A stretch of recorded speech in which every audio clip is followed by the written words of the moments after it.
வீழ்வேன் என்று நினைத்தாயோ?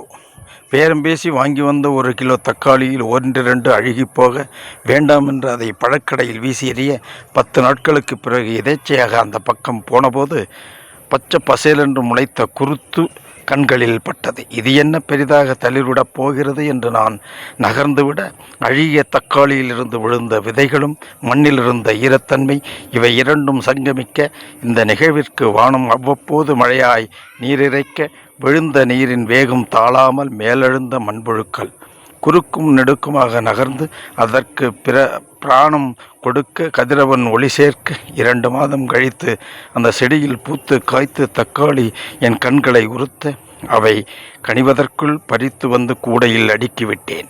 விழ வேண்டும், விழுந்தாலும் வித்தாக எழ வேண்டும் என்பதை இயற்கை அனுதினமும் தானியங்கி நமக்கு ஒன்றை உணர்த்தி கொண்டேதான் இருக்கிறது. முயன்றால் முடியும் என்று. வேண்டாம் என்று நான் வீசிய அழுகிய தக்காளி என்னை பார்த்து சொன்னது, வீழ்வேன் என நினைத்தாயோ?